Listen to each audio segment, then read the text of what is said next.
पहले उसको कंप्लीट करेंगे। तो ईमेल का कोड चल गया आप लोगों का भी, टेस्ट हो गया, ईमेल जारी, ईमेल से वेरीफाई हो रहा है, कंफर्म ईमेल थ्रू हो रहा है कि नहीं हो रहा है, हो रहा है ना। तो आज हम लोग यहाँ पे एक अपने फ्लो के हिसाब से कैसे हमारी रिक्वायरमेंट है, ठीक। अगर एक बार ईमेल का कोड आ गया, टेस्ट हो गया, फिर तो हम जहां मर्जी उसको इंप्लीमेंट कर सकते हैं, ठीक। तो अब यहाँ पे हम लोग कहां पे थे, समरी वाले पे। मैं जान के समरी वाले पे लगाया था, लगाने के तो प्लेस होल्डर पे लगाना चाहिए था, फिर उससे पहले वो सारा चेक हो, बट हमारा कोड ज्यादा कंफ्यूज ना हो, वहां और भी लिखा हो पेमेंट का, इसलिए मैंने एक स्टेप पहले समरी वाले में लिखा है। अब देखो, जो यूजर लॉगिन करेगा, अगर उसका ईमेल वेरीफाई नहीं है तो वहां समरी का बटन नहीं आएगा, ठीक। उससे पहले आपको वो ईमेल वेरीफाई करवाना है, ठीक। अब उसका काम आएगा, इतना हमने टेस्ट कर लिया था, ठीक।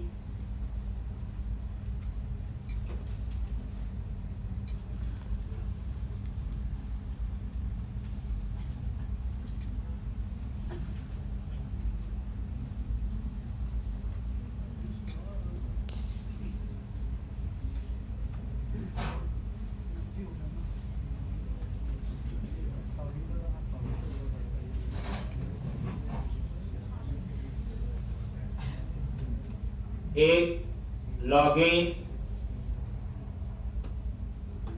जैसे ये ईमेल वेरीफाई नहीं, तो पहले ये प्रोसेस देख लो, वेरीफाई नहीं है, detail add to cart, detail add to cart, view cart पे गए, ये देखो, click here to resend confirmation mail, इसके क्लिक में ईमेल भेजने का कोड हमें कॉल करना, लिखना नहीं है, कॉल करना, लिख तो हम चुके ही हैं, ठीक। और ये कोड वही होगा जो हम कमेंट बनाते थे रजिस्टर में, जहां जहां आपने इन्होंने बाय कोड लिखा हो, ठीक। अगर ईमेल वेरीफाई है तो अपने आप ही समरी का बटन आ जाए। अब ये सारा तामझाम मैंने कहा लिखा हुआ, एक बार देखो, चीज छोटी सी है, चीज को इतनी मुश्किल नहीं है, सारा पता है, बट सही जगह आपको लगाना है, कस्टमर कंट्रोलर कार्ट और इसमें समरी, समरी था ना, नहीं सॉरी इंडेक्स, क्योंकि हम इस पे आते हैं पहले इंडेक्स पे, ठीक। बाकी तो ठीक है, ये लिखा था, वैसे इसका कोई ज्यादा वो नहीं है, तो मैसेज के लिए है, टेक्निकली ये कोई खास कोड नहीं है। हाँ, जो मैंने यहां लिखा गो टू व्यू, और यहां पे ये समरी का बटन लगा होगा आपके वहां पे, अभी मैंने यहां चेक लगा दिया, ईमेल कंफर्म नहीं है, नॉट आ गया, नॉट, ठीक। तो वो क्या करेगा, ये मैसेज आ जाएगा और ये बटन आ जाएगा जो आ रहा है, ठीक। अगर ये वेरीफाई है तो समरी का बटन आएगा। तो अब हमने कोड लिखना है इस बटन के, इसके क्लिक में ईमेल भेजने का, बाकी समरी का तो लिखा ही है, उसमें थोड़ी कुछ चेंज करना। अब इसका कोड कहां लिखेंगे, ये सबमिट का बटन है, कौन सा बटन है, सबमिट। तो जब इसको सबमिट करेंगे तो कहां जाएगा, जो ये व्यू है, व्यू का नाम क्या है, इंडेक्स, तो इसके एक्शन का नाम भी इंडेक्स होगा। लेकिन जब सबमिट करेंगे तो इसके पोस्ट पे जाएगा, कहां जाएगा, पोस्ट पे। तो कार्ट कंट्रोलर के अंदर यहां पे ये इंडेक्स हमने बना चुके थे, अब हमने बनाना है इंडेक्स का पोस्ट, यही बना लो, नीचे बना लो, वो कुछ नहीं है। क्या लिखना है, HTTP पोस्ट,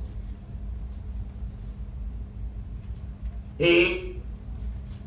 और यहां पे पब्लिक आई एक्शन रिजल्ट इंडेक्स पोस्ट, तो जब सबमिट करोगे वो यहां पे आए। लेकिन इसको हम एक्शन नेम भी चेंज कर देंगे, क्योंकि नहीं तो वो हमें उस सेक्शन पे लेके नहीं जाएगा। क्या लिखेंगे? इंडेक्स, ताकि सब सबमिट हो, एक्शन तो इंडेक्स ही रहेगी। अब इंडेक्स पोस्ट पे आपने लिखना है। अगर ना पता हो कि ठीक है गलत लिख रहे, रिटर्न व्यू ये लिख दिया और यहां लगा लो ब्रेक पॉइंट, फिर कोड लिखो यहां।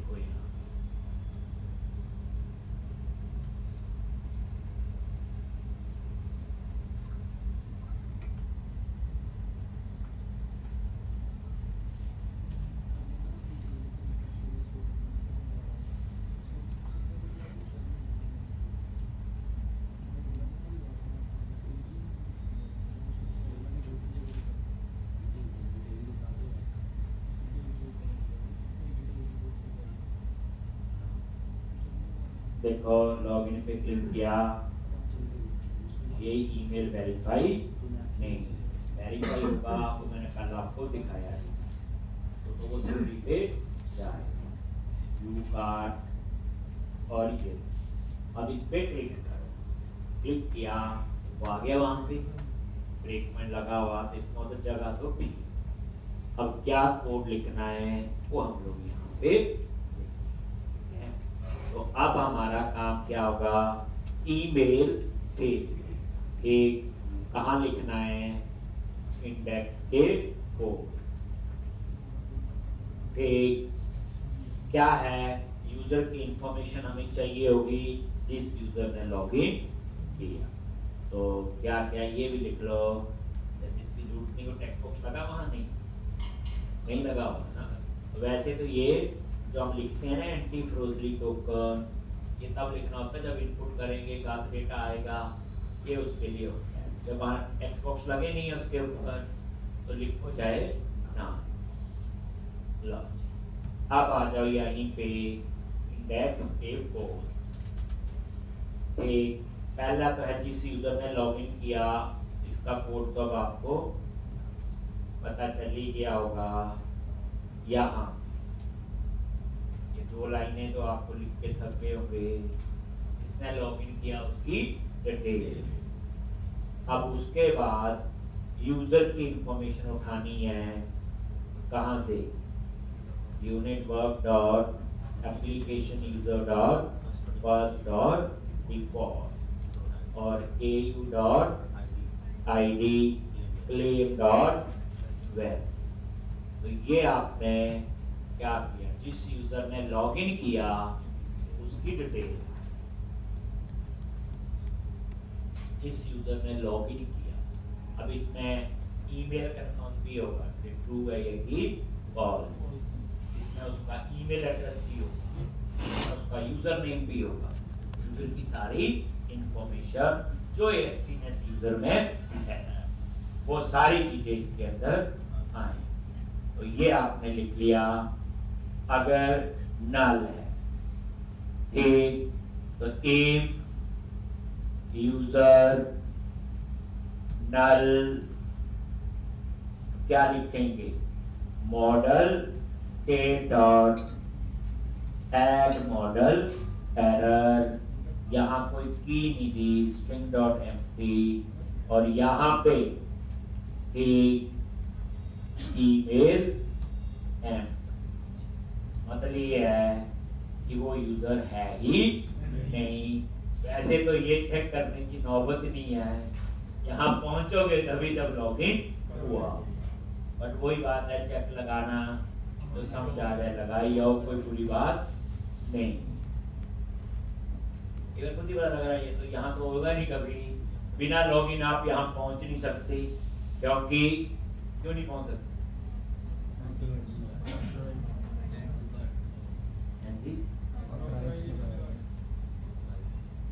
ये ऑथराइज लिखा हो, ये काम कर रहा था। मान लो आप एक्सपर्ट हो गए, यहाँ ऑथराइज नहीं लिखा आप लोगों ने, वहां से प्रोसेस से कोड चल जाएगा जो हम सोच रहे हैं, वहां सारा चेक लगा दिया, लेकिन कोई आपकी तरह एक्सपर्ट हुआ, उसने यूआरएल में लिख दिया area customer slash card slash, तो ओपन हो जाए। इसलिए हमने यहां भी ऑथराइज लगा। ठीक, अब आप लोग तो जिस यूजर ने लॉग इन, अब आपने क्या करना आगे, क्या लिखोगे? तो ये तो आ गया यूजर की इंफॉर्मेशन। एल्स फिर हम लिखेंगे ईमेल भेजने का कोड। ये क्या इसका एल्स। अगर नल नहीं है तो यहां पे ईमेल का कोड, और ये ईमेल का कोड आप उठा लो यहां से। कहां से? Identity, pages, account, register. Register में भी है और जगह भी है, आपने देखा था। रीसेंट ईमेल कंफर्मेशन में भी है, एक्सटर्नल लॉगिन में भी है, ये तो इतनी और जगह भी होगा। वो सेम कोड ये देखो, जिसको पहले कमेंट बना दिया था, फिर हमने उसको कल अनकमेंट, यही कोड आपने कॉपी। ये बेसिकली ईमेल भेजने का कोड नहीं बोलेंगे, वो तो एक लाइन है सेंड ईमेल असिंग। बाकी तो तामझाम है कि कहां जाना है, क्या करना है। ये कोई ईमेल की तो एक ही लाइन है, उसमें यही पास करना ना किसको मेल जाएगी, क्या सब्जेक्ट है और मैसेज क्या है, 3 चीजें चाहिए। ये बाकी तामझाम तो हमारी अपनी प्रोजेक्ट की। तो आप यहां पे ईमेल का कोड आएगा, पेस्ट कर दिया, और ये देखो अब ये एरर आगे सारे अवेट लिखा आ रहा है, समझ गए होंगे। ऊपर क्या लिखना है? एक यहां पे असिंग, एक तो ये एरर यहां से चले। ठीक, अगर इसमें रिटर्न करवाना होगा तो हम यहां लिख देंगे टास्क, क्या लिखते हैं? Task I action result.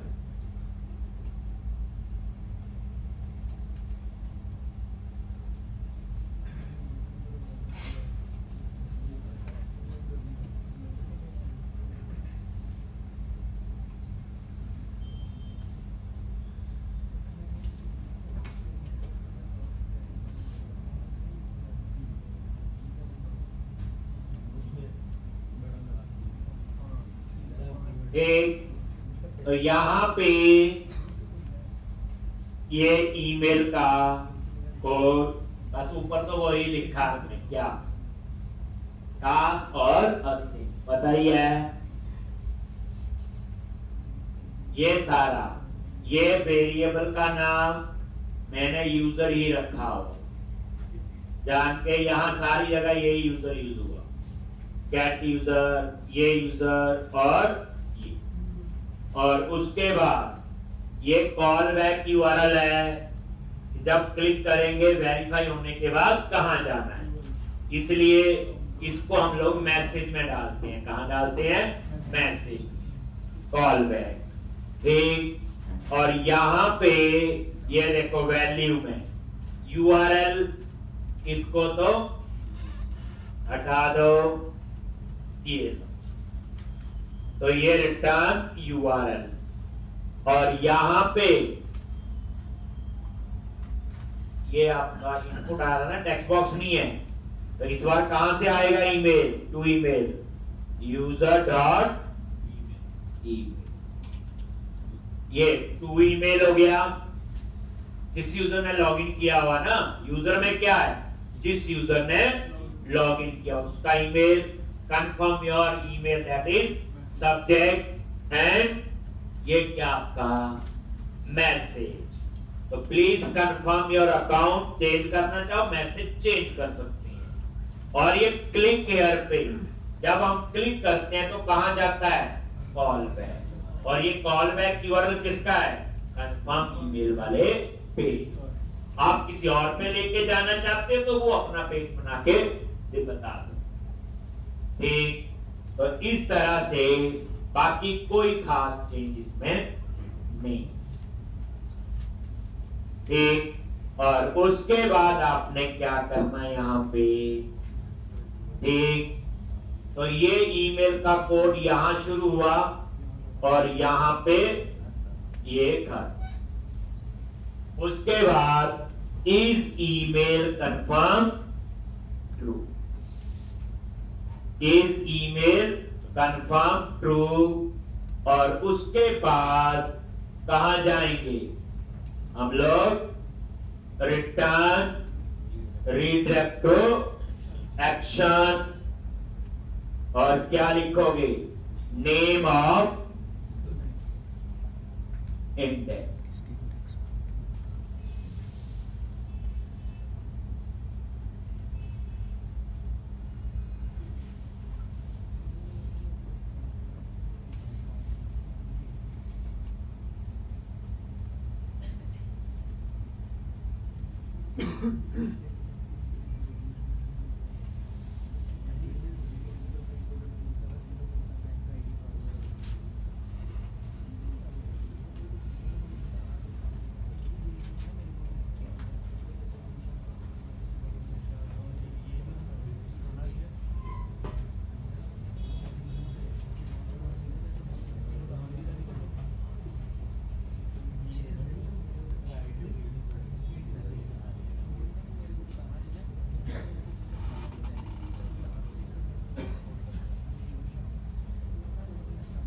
एक, अब आप लोग बस हो गए। तो अब आप यहां ब्रेक पॉइंट लगा लो और इसे टेस्ट कर लो बस। ठीक, अब यहां पे रन करोगे।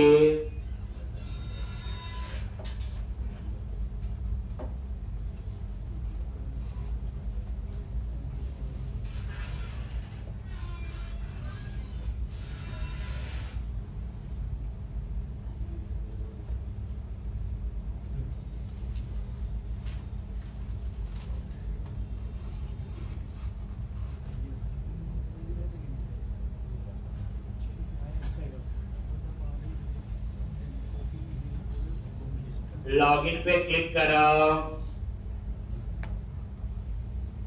और ईमेल। तो एक काम करते हैं, डाटाबेस में जाके, क्योंकि उसके लिए एक्चुअल ईमेल चाहिए ना, view SQL server object explorer, मेरे पास एक ही है, मैं उसको ना पहले फॉल्स कर दूंगा, ईमेल वेरीफाई नहीं। डेटाबेस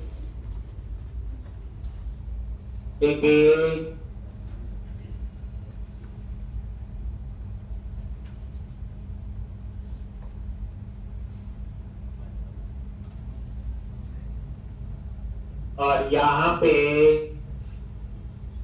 टेबल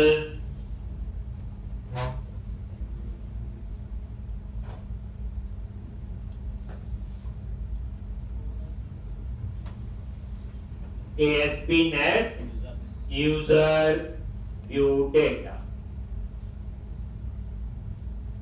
और ये आपका जो यूजर नेम है, ये ट्रू आ रहा है, इसको मैं क्या कर रहा हूं अभी, फॉल्स। ठीक हो गया, इसका ये ईमेल वेरीफाई नहीं, ठीक, इसलिए मैंने इसको फॉल्स कर। तो अब इसी से, ये मेरे ख्याल से फेसबुक का है ना,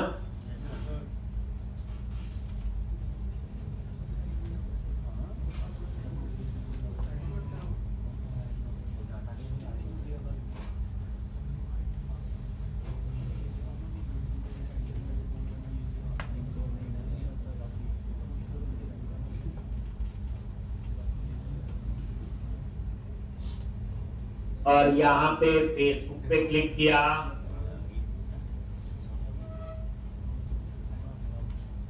और व्यू काट कर दिया। लो, अभी ये ईमेल वेरीफाई नहीं, ये देखो नहीं है ना, पॉज कर दिया था। अब मैं इस पे क्लिक किया, क्लिक किया टू रीसेंड कंफर्मेशन ईमेल, वही कोड चलेगा ईमेल का, क्लिक किया। आगे यहां पे देखो है, नल तो नहीं है, यहां गया और ये सारा, और ये कोड है जो हमने वहां लिखा हुआ, कहां पे, ठीक, जो आपने ईमेल सेंडर जो बनाई है क्लास उसमें। अब उसके बाद ये लो, ईमेल गई, वहां ब्रेक पॉइंट मैंने नहीं लगाया होता, इस ईमेल कंफर्म जो वेरिएबल है, और उसके बाद कहां जाएगा, इंडेक्स, और ये देखो, ठीक, अब ईमेल चल रही लेकिन वेरीफाई नहीं हुई, सिर्फ ईमेल गई है, ठीक, ईमेल जा चुकी है, देखना आपको ये पूरा समझ के, यहां पे के रिफ्रेश किया तो अभी भी फॉल्स ही आना चाहिए, देख लो, अभी सिर्फ ईमेल गई है, वेरीफाई नहीं। अब मैं यहां पे उस ईमेल को वेरीफाई करेंगे जो ईमेल मैंने डाला।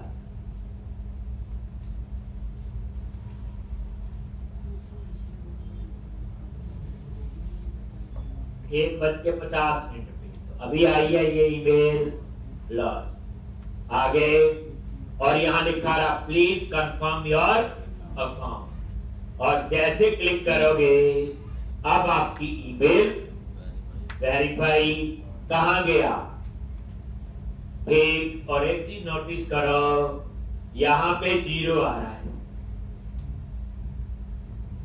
ठीक, तो इसको भी आपको ठीक करना, ठीक, देख लिया, पता चल जाता टेस्टिंग में, ठीक, तो ये आपका thank you for confirming your email,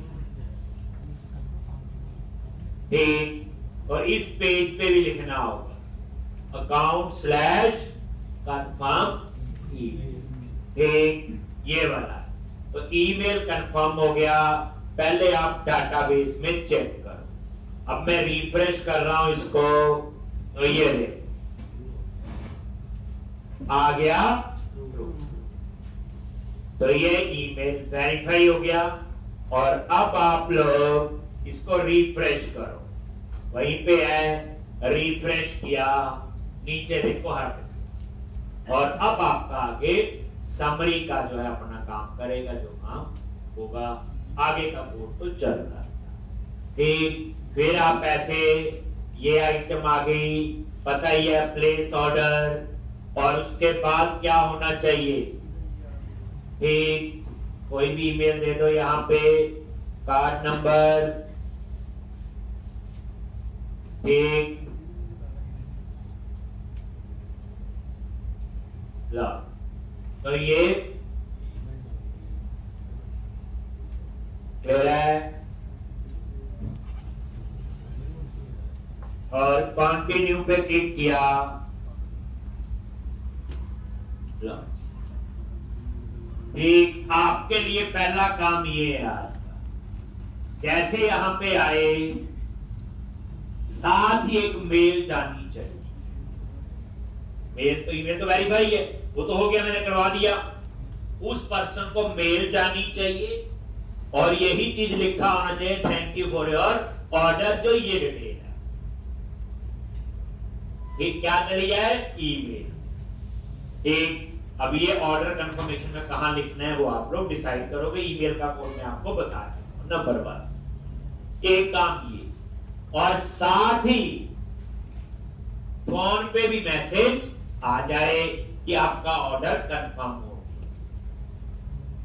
आपने देखा होगा कई बार ओटीपी फोन पे भी आता है और ईमेल में भी होता है, दोनों में से कहीं से भी हम देख लेते हैं, ठीक, तो आप भी कर सकते, काम थोड़ी है किसी से, ठीक, बंदे ने ईमेल है फोन पे नहीं चल रही, चलो टेक्स्ट मैसेज से ही पढ़ ले, ऑर्डर कंफर्म हो गया, ऐसे होता है कई बार, ठीक, तो आपको एक काम तो आपको ये करना है, जो ठीक, एक मैंने दिया हुआ चेक बॉक्स वाला, किस किसने चेक बॉक्स वाला दिखाया अभी तक, 1 2, अब मैं जो काम दे रहा हूं चेक बॉक्स वाला कंप्लीट होना चाहिए, ठीक, मंडे दिखाना है, ठीक, अब ये ना छुट्टियां हैं, अब तो क्लास लगनी है, कल भी परसों भी, ठीक, देखूंगा सैटरडे भी, ठीक, और कल और परसों तो पक्का है, वो मैंने ले ली, ठीक।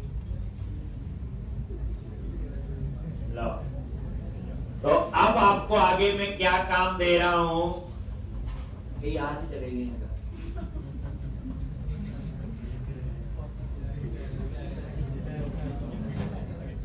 एक बैग ले आए उनके साथ जाना होगा, ठीक।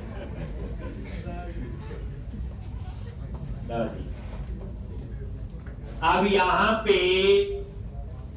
आगे मैं पहले काम दे रहा हूं, तो आपने मेरी तरफ से ये कंप्लीट है जितना मैंने करवाना था, ठीक। मेरे पास इस प्रोजेक्ट में 25-30 लेक्चर और है, जब मैंने पहली बार बनाया तो होगा ही, उसके बाद ही आपको करवाया है, ठीक।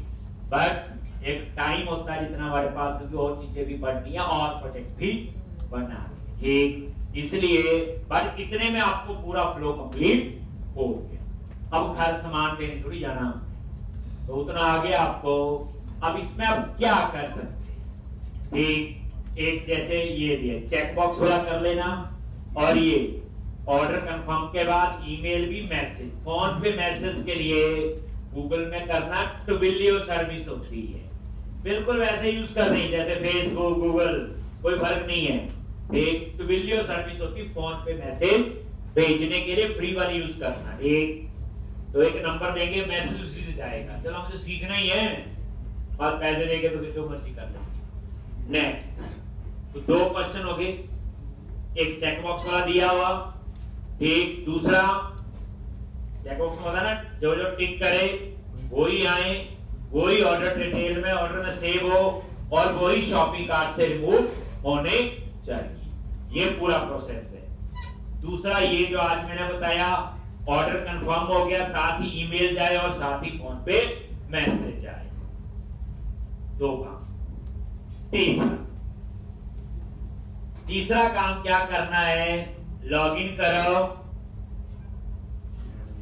एडमिन वाले से, ये काम सिर्फ एडमिन में ही होगा, यानी इसको वही एक्सेस कर सकता है जिसका रोल एडमिन हो। जैसे लॉगिन किया, यहां पे कार्ड से पहले जैसे कंटेंट मैनेजमेंट लिखा हुआ, कंपनी और यूजर, इसके आगे लिखो ऑर्डर मैनेजमेंट, क्या लिखोगे, ऑर्डर मैनेजमेंट।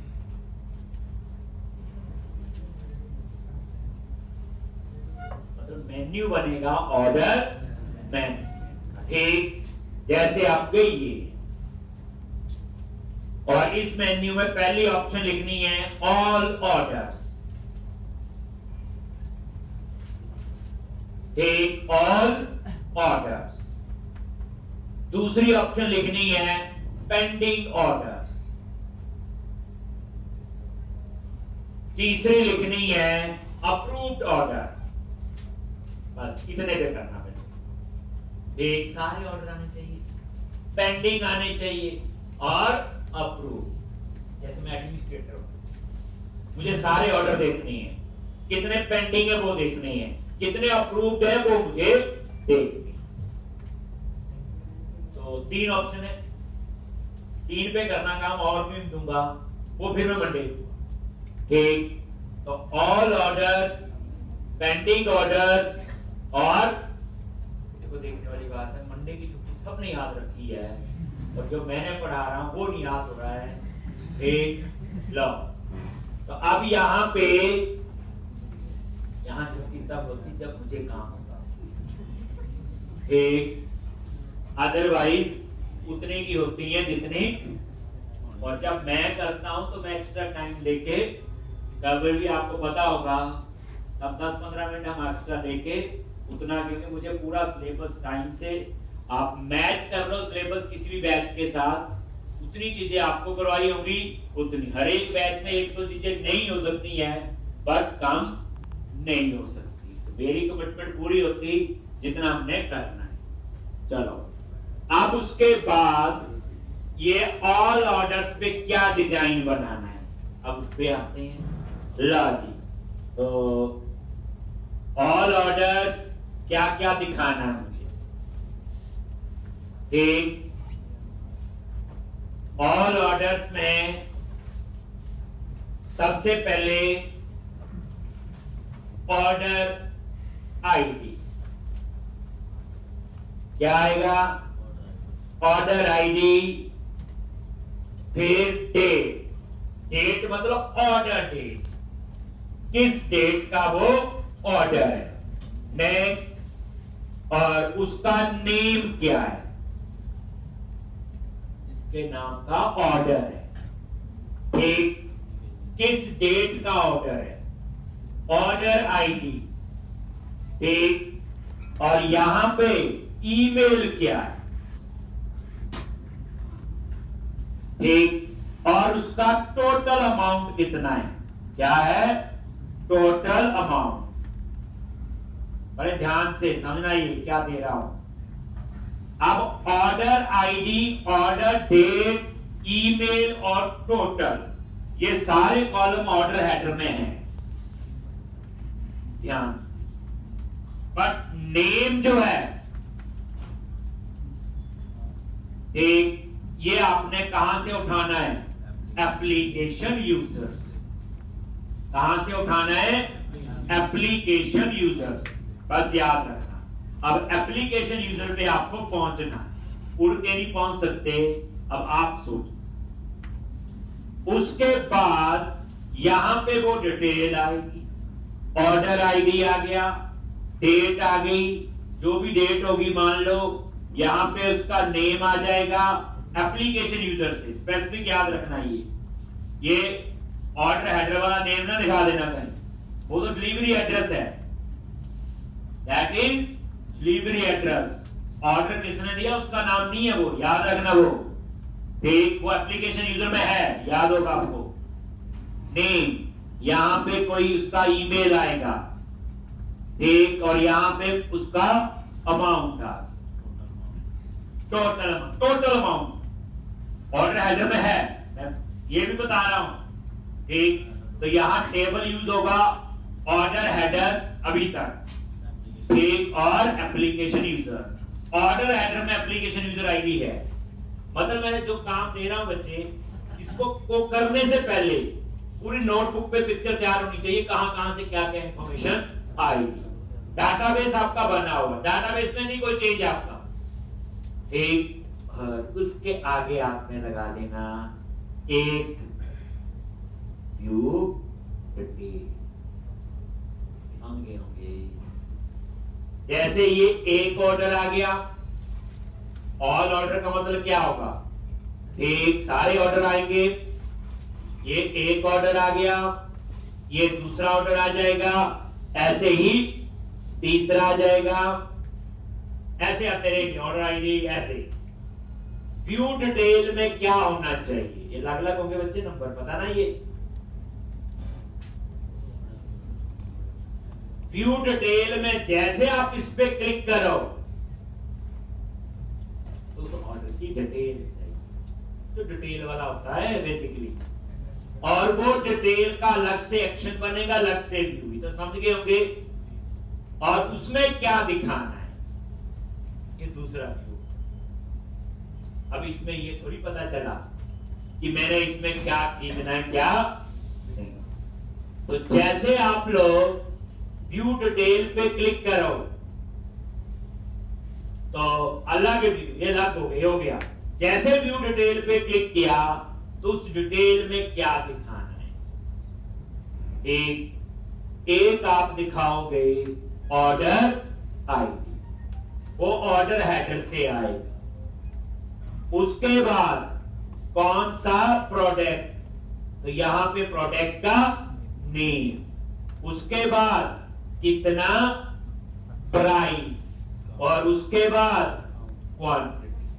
बस मान लो ऑर्डर नंबर 1 में 3 आइटम थी, तो ऑर्डर आईडी 1 होगा, प्रोडक्ट ए, प्राइस और क्वांटिटी।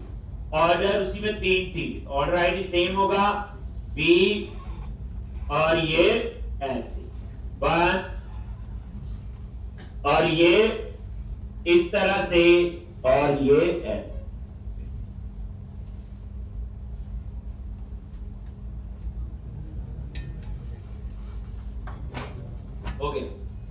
और ज्यादा नहीं करना है। ठीक, ये सारे ऑर्डर आ गए। एक ऐड कर लेना बच्चे कॉलम, ये ना ऑर्डर में ना ऑर्डर स्टेटस, क्या स्टेटस, इसमें लिखा आएगा पेंडिंग है, अप्रूव्ड है, क्या है। एक कॉलम ऐड कर लेना कहीं पे। ठीक, अब उसके बाद ये ऑल ऑर्डर की कहानी, बाकी कहानी में कंसेप्ट यही चलेगा। बस वहां अगर आपने पेंडिंग ऑर्डर पे क्लिक किया तो यहां वही ऑर्डर डिस्प्ले होनी चाहिए पेंडिंग, लेकिन ऊपर ना हेडिंग जरूर दे देना,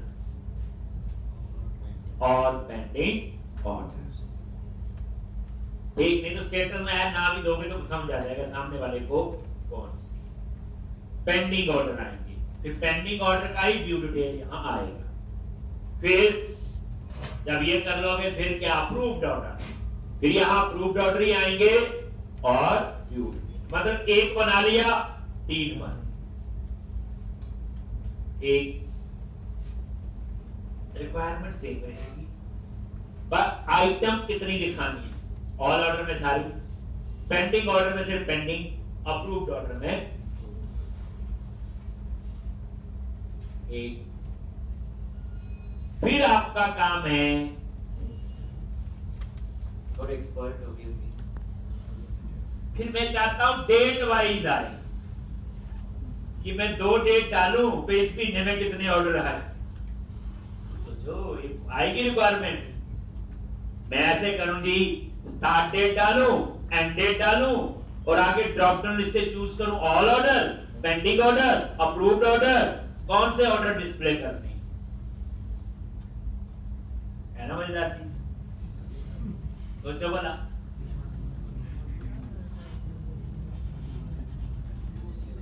ये मैं नहीं बना रहा हूं, बता रहा हूं। आप लेकर क्लाइंट ने रिक्वायरमेंट की और आप मुझे सबसे अच्छी बात है आपको डाटाबेस बनाओ, एक लाइन भी डाटाबेस का कोई कॉलम आगे पीछे नहीं करना, वहीं से रिजल्ट मिले। तो 3 तो बन गए ना, all order, pending order, approved order, 3 menu. चौथा आप बनाओ डेट वाइज ऑर्डर। उसमें क्या करना, ये आगे का काम तो वही है, इसको नहीं चेंज करना, बस उसके डिजाइन में पता क्या याद रखना बच्चे, ये अलग व्यू है और ये अलग है। ये नहीं होता एक पे ऊपर नीचे आएंगे, एक, और यहां पे जो ऑर्डर आएंगे ना साथ साथ ना वो भी अप्लाई करते हैं, डाटा टेबल वगैरह, अच्छा लगेगा, सर्चिंग और ठीक हो जाएगी। जैसे ऑल ऑर्डर है, हर ऑर्डर है, स्पेसिफिक ऑर्डर आईडी लिखें वही डिस्प्ले ऊपर। ठीक, तो इसलिए वो आपने साथ ही कर दिया, मतलब कहने का डाटा टेबल अप्लाई कर देना साथ ही, वो आता ही आप। अब आपने क्या करना है, डेट वाइज ऑर्डर क्या करने हैं, डेट वाइज ऑर्डर क्या करोगे, यहां पे आप लिखोगे, नीचे वाला डिजाइन ऐसे होगा, स्टार्ट डेट, डेट, और ऐसे ही एंड डेट, या फ्रॉम टू लिख लो, वो तो आपकी ये डिजाइन टेक्स्ट है, फ्रॉम टू। आपने यहां 2 डेट डाली, मान लो 1, मान लो 10 और 2023, एंड डेट डाल दी, मान लो 25 10 2000, मतलब ये 1 अक्टूबर से लेके 25 अक्टूबर तक का डेटा दिखाएगा। बट कौन से ऑर्डर दिखाएगा, यहां पे ऑर्डर टाइप या ऑर्डर स्टेटस, कुछ भी ऑर्डर स्टेटस लिख लो क्योंकि हमने वही लिखा हुआ, और आगे उसके लिए लगा दो ड्रॉप डाउन लिस्ट। क्या लगा दो, ड्रॉप डाउन लिस्ट। ठीक, अब इस ड्रॉप लिस्ट में क्या ऑप्शन होगी? 2 डेट चूज की, all order, pending order, approved order, rejected order, सारे जितने स्टेटस हैं आपके पास सबके बना देने, बस ज्यादा नहीं करना। मंडे तक आप लोग ये कर, ट्यूसडे दिखा देना, ठीक, तो मंडे की छुट्टी है इसलिए कह रहा हूँ ट्यूसडे दिखा दे। दिन मिल गए, एक दिन और मिल गया, कितने हो गए? क्वेश्चन छुट्टियां नहीं, आपका ध्यान ही नहीं है। एक चेक बॉक्स वाला, एक ईमेल और मैसेज वाला, 2 और तीसरा ऑर्डर मैनेजमेंट। एक ऑर्डर बन गया, सारे बन जाएंगे, फिर नहीं अब मुश्किल होगा। ठीक, तो करोगे वो पैक कि आप लोग कर सकते। तो अब हमारा नई चीज शुरू होगी, नया कंसेप्ट, और जो हमने डिस्कस करना है। तो देखो, जो बच्चे रेगुलर प्रैक्टिस कर रहे हैं, जिसने 1-2 बार भी प्रोजेक्ट बनाया है, मेरे को जो मानना है कि वो काम तो कर सकते, पर एक चीज अभी कोड में गलती नहीं होनी चाहिए। विदाउट हेल्प, यानी कि जिस बच्चे ने, सिंपल सी बात है, मैंने पढ़ाया और उसकी प्रैक्टिस कर ली, कोई इसमें एरर ना आए या किसी की हेल्प की जरूरत ना हो, तो वो पर्सन जो है काम कर सकता है। ये प्रोजेक्ट मैंने जो बनवाया वैसे इसमें पूरा आर्किटेक्चर फॉलो हुआ है, और जैसे हम कंपनी में काम करते हैं बिल्कुल वैसे। तो अब हम लोगों ने क्या करना, अब नया टॉपिक शुरू होने जा रहा है, वेब एपीआई कोड। एपीआई का छोटा छोटा सा काम हुआ है, जो हम लोग गेट ऑल एपीआई बनाते थे, डिलीट एपीआई, फिर उसके बाद फेसबुक यूज किया तो एपीआई यूज हुई, गूगल यूज किया एपीआई यूज हुई, स्ट्राइप यूज किया एपीआई यूज हुई, ठीक, अभी ट्विलियो यूज करोगे वो भी एपीआई है। अब आपके पास जो है क्या होना चाहिए, पेमेंट गेटवे मैंने स्ट्राइप यूज किया हुआ, मुझे कम से कम एक पेमेंट गेटवे कोई भी उसमें और अप्लाई कर। पैसे मान लो उसने पेपॉल से देनी है तो एक आधा पेमेंट गेटवे और भी हो। जब प्लेस ऑर्डर पे क्लिक करें वहां बोले कौन सा पेमेंट गेटवे। ठीक, अब आपका जो है असली जो है, अब हम लोग, तो अब जो सिलेबस हमें पढ़ना है 1+3, यानी एक दिन में मिनिमम 3 दिन का होगा। जो अगली छुट्टियां करेंगे 2, तो 6 दिन मिस होंगे, 2 दिन मिस नहीं होंगे। अब ऐसे आपने कैलकुलेट कर, ठीक। और अब जो मैं करवा रहा हूं वो इससे भी इंपॉर्टेंट है, पहले बता, ठीक। इसमें हमने पढ़ाना नहीं है, प्रोजेक्ट ही बनाने बच्चा, इसमें प्रोजेक्ट ही बनेगा, इसमें बड़ी अपॉइंटमेंट वगैरह बताऊंगा आपको क्या क्वेश्चन है, एक और प्रैक्टिकल अप्रोच की।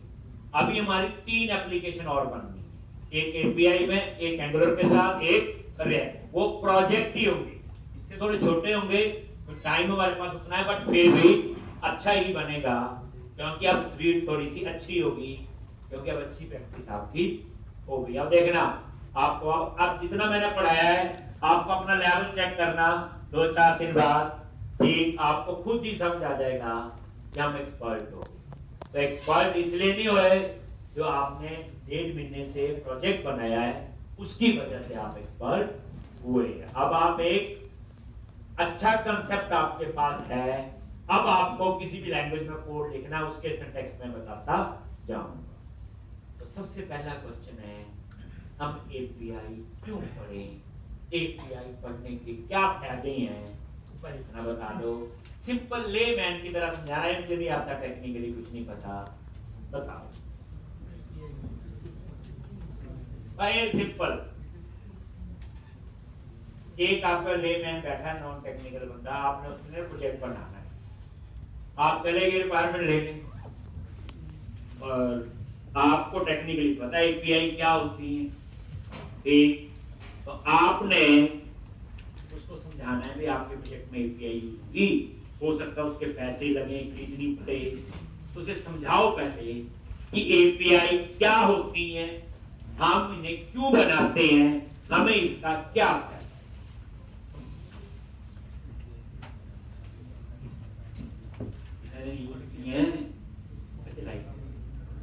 यूज किए बोलो,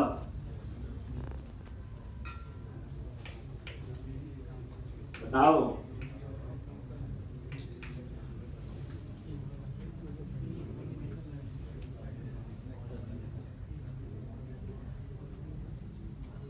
सारे स्पेक्स वाले बोले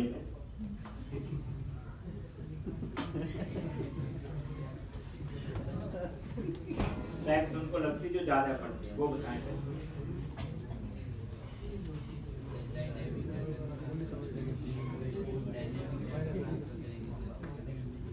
और आपने ना एक नॉन टेक्निकल बंदे को समझाना है, जैसे आप घर गए, एक कोई बुजुर्ग आ गए, उनको समझाओ कि एपीआई हम क्यों बनाते हैं, क्या फायदे हैं। और जब आप ये समझा पाए ना उनको, तो आपको आ जाएगा, नहीं समझाए तो नहीं आते।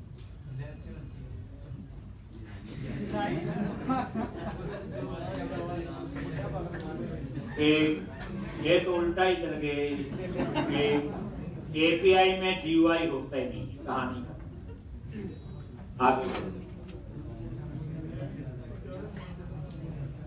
मैंने थोड़ा बहुत बताया हुआ, मेरा एग्जांपल दे दो जो मैंने दिया था, चलो बताओ।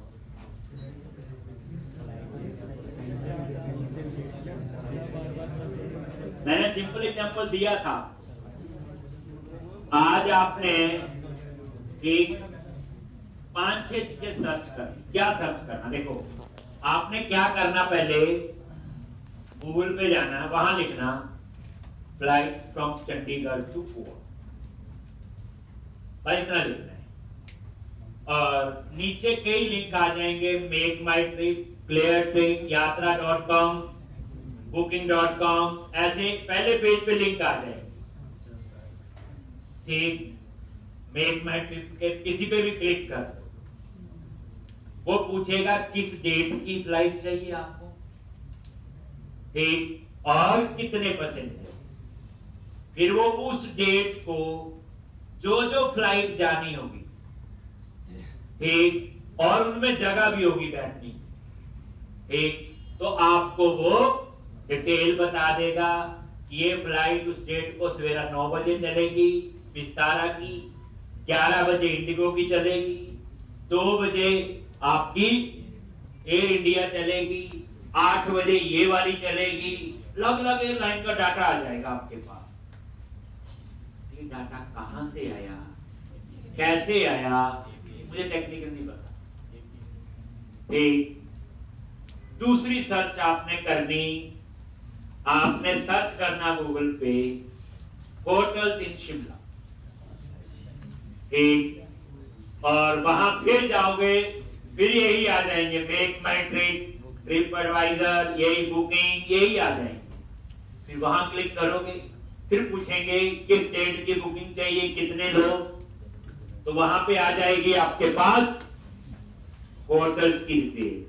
वहां आ जाएगा जी ओबराय होटल है, कितने पैसे लगेंगे, रेडिसन में जाओगे इतने लगेंगे, ताज में जाओगे इतने लगेंगे, इसमें जाओगे इतने लगेंगे, होम स्टे है इतने लगेंगे, इस पे इतने लगेंगे। और एक चीज और देखना मजेदार, आप मेक माई ट्रिप पे देखोगे ना, वही डिटेल आपको यात्रा.com पे मिल जाएगी, वही डिटेल आपको booking.com पे मिल जाएगी। तो कितना जादू है, एक कितनी वेबसाइट्स आपस में काम कर रही है, जादू ये। एक देखना ये कैसे डाटा कम्युनिकेट कर रहा है। मैंने प्रॉब्लम छोड़ी आपको, आप भूल जाओ एपीआई क्या हो। फिर आपने क्या करना, आपने लैपटॉप लेना है, मान लो एक आपने लिखा लैपटॉप, एक बेस्ट लैपटॉप, कुछ भी सर्च किया, नीचे आएगा ebay.com, amazon.com, फ्लिपकार्ट, ऐसे लिंक आ जाएंगे। और जब आप वहां क्लिक करोगे, एक मान लो आपने eBay पे क्लिक किया, ठीक, तो वहां पे लैपटॉप आ जाएगा, डेल का भी आ जाएगा, प्राइस भी आएगा, एचपी का भी आ जाएगा, लेनोवो का भी आ जाएगा, जिस कंपनी के लैपटॉप, और वहां लिखा भी होगा स्टॉक में है भी कि नहीं। ऐसे ही अमेज़न पे जाओगे वही लैपटॉप वहां भी होगा, थोड़ा सस्ता थोड़ा महंगा ऐसे होता है, देखा होगा आपने, फ्लिपकार्ट पे भी होगा। ये लैपटॉप वहां पहुंचा कैसे है? उड़ के तो नहीं गया होगा, क्वेश्चन आता है, या ईबे वालों ने डाटा एंटर किया होगा, फ्लिपकार्ट वालों ने किया होगा, फिर ऐसे ही किसी और ने किया होगा। ठीक, अब आपको जितने एग्जांपल आज के बाद मिलेंगे आपको लगेगा बिना एपीआई तो प्रोग्रामिंग अधूरी है। तो जो मैंने एग्जांपल दिए सबसे पॉपुलर है। ठीक, आप देखना आज और कल फिर मैं समझाऊंगा, बट मुझे लेमैन की तरह समझाना है एपीआई क्यों पढ़े। एक, और जो छुट्टी करेंगे बच्चे, कल जो बैग लेके आए हैं वापस चले जाए चाहे, तो कल जो है इंपॉर्टेंट टॉपिक करवाने वाला हूँ। 15-18 लेक्चर लगने हैं एपीआई पे, पूरा प्रोजेक्ट बनाना है, पर 18 लेक्चर ना सोचना, क्योंकि इसमें 90% चीजें हमें आती हैं, तो हमने 18 में 50 लेक्चर का काम करना है। इतना बड़ा हम लोग, इसमें रिपोजिटरी, जिनमें डाउट होगा थोड़ा रिपोजिटरी का, वो सारी रिवीजन भी होगी जो प्रोजेक्ट में यूज किया बच्चे। ये सबसे मजेदार चीज है, तभी तो मैं कह रहा हूं एक में 3, वहां मुझे जरूर रिपोजिटरी क्या होती है, आई यूनिट वर्क क्या है, सारा आपको पता है। जो नई चीज होगी वो समझाऊंगा और हम लोग उसको पास करते जाएं। ठीक, तो छुट्टी सिर्फ मंडे की होगी।